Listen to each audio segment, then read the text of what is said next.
이거 안 되겠구만. 오늘 퇴근 전까지 보고서 제출 진행시켜. 당장! 진짜 이 악질 상사 강태풍 정말 이 해마다 여름만 되면 갑작스럽게 업무 폭탄을 쏟아붓는다. 큰일 났네. 나 자료도 없는데. 어떡하지?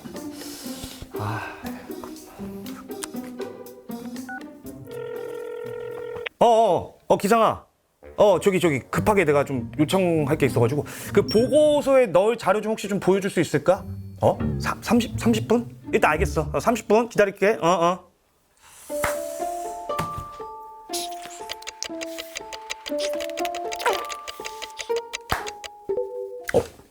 왔다. 뭐야? 잠깐만, 뭐 이상한데 이거?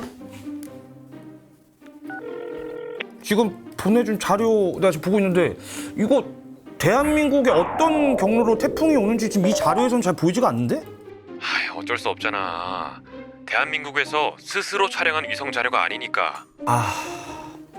그래, 그렇지. 알겠어. 고마워. 어떡하지 이거 진짜.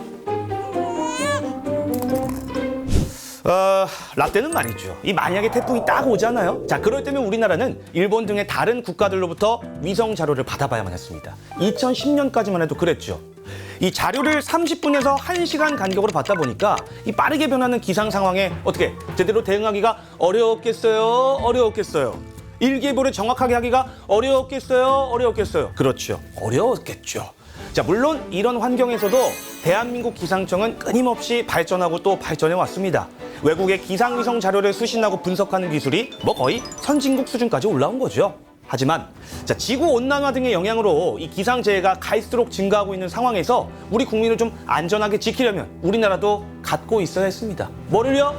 기상위성을요. 자, 그러다 2010년 바로 이 천리안 위성 1호 발사와 함께 드디어 우리나라도 기상위성을 보유한 나라가 됐습니다. 세계에서 몇 번째로요? 7번째로요. 자, 여기서 잠깐! 이 천리안 위성을 쏘아 올리기에 앞서서 준비해야 할 것들이 있었는데 이건 바로 천리안 위성이 관측한 자료를 수신하고 분석하고 활용하는 역할을 담당할 기관이었죠. 자, 그래서 천리안 위성을 쏘아 올리기 1년 전인 2009년에 국가기상위성센터가 기상청 산하기관으로 출범하게 된 겁니다. 박수! 천리안 위성 1호가 관측한 자료가 지상에서 가장 먼저 닿게 될 곳이 바로 여기 right here 국가기상위성센터였죠. 자, 천리안 위성 1호는요 전 지구를 3시간 간격으로 또 한반도 주변 동아시아를 15분 간격으로 관측할 수 있었기 때문에 예전보다 훨씬 더 기상 예보를 정확하게 할 수 있게 된 거죠. 이 천리안 위성 1호는요 2011년에 정식으로 가동을 시작해서 2020년에 임무를 종료하게 되는데요. 이 천리안 위성 1호를 운영하는 9년 동안 국가기상위성센터는 선진국 수준의 운영 성공률 받고 하나 더, 3천억 원이 넘는 경제적 편익 받고 하나 더, 2,000명이 넘는 고용 효과를 달성해냈습니다. 그리고 2018년 천리안 위성 EA호를 발사하면서 대한민국은 차세대 기상위성을 보유한 나라가 된 거죠. 무려 세계 탑 3로요. 왜 영화 볼 때도 그 3D 아이맥스로 딱 봐야 훨씬 더 실감나고 느낌이 오고 뭔지 아시죠? 이 천리안 위성 EA호도 전 지구를 고해상도 입체로 생생하게 관측할 수가 있습니다. 자, 여기서 또 잠깐 아까 천리안 위성 1호가 몇 시간마다 한 번씩 전 지구를 관측할 수 있다고 했죠? 네, 뒤에 남학생? 안 졸았네. 맞습니다. 3시간 정답입니다. 자, 천리안 위성 EA호는요 놀라지 마세요. 10분마다 한 번씩 전 지구를 관측할 수 있고요. 한반도 주변은 2분 간격으로 관측할 수 있으니까 이건 거의 실시간으로 한반도를 보고 있다. 이렇게 봐도 무방하죠. 오존량, 해수면 온도, 에어로졸, 산불, 관측이 필요한 기상현상을 한눈에 딱 확인할 수 있는 맞춤형 산출물이 야, 지금 몇 개야? 하나, 둘, 셋, 넷. 이거 너무 많은데? 자, 무려 52종이나 된다고 합니다. 집중호우 등의 기상예보, 수치예보, 태풍 분석, 식생 등의 이 기후 변화뿐만이 아니라 우주 기상까지 관측할 수 있게 된 거죠. 자, 그런데 이게 다가 아니에요. 만약에 태풍 같은 위험 기상 혹은 산불처럼 이 국가적으로 좀 주시해야 할 상황이 발생한다.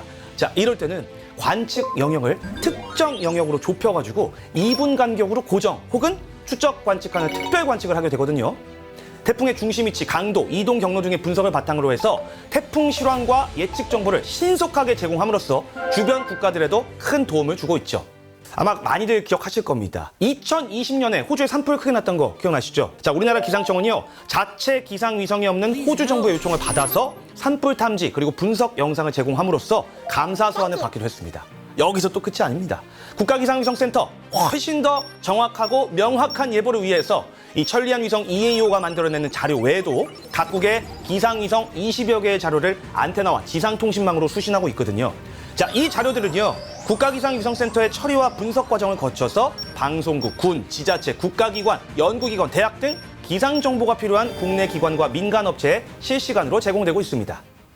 국민 누구나 쉽게 확인할 수 있도록 웹과 방송으로도 제공되고 있죠. 자, 예를 한번 들어볼게요. 항해 중인 배에는 TV가 안 나오죠. 인터넷도 안 되죠. 이때 천리안 위성 EAO를 통해서 직접 위성 방송을 수신할 수도 있고요. 그리고 해외 15개국에도 국가기상위성센터의 자료가 제공되고 있다는 거 아니겠습니까? 자, 한마디로 요약을 하자면 위성 자료를 보여달라고 했던 나라에서 이제는 어엿하게 보여주는 나라가 된 거죠. 자, 실제로 국가기상위성센터는요, 앞서 이야기한 호주 산불 외에도 필리핀 화산 폭발, 통가 해저 화산 폭발 등을 탐지해냈습니다. 이렇게 국가기상위성센터는 기상위성을 개발하고 운영하고 활용하는 국내 유일의 기상위성 전문기관으로서 끊임없이 발전하고 또 발전해 왔는데요.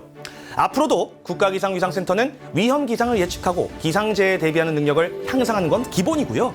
선진국 수준의 기술을 개발도상국에 제공하는 등 국제 협력에도 힘쓰면서 대한민국의 자랑스러운 위상을 높일 겁니다.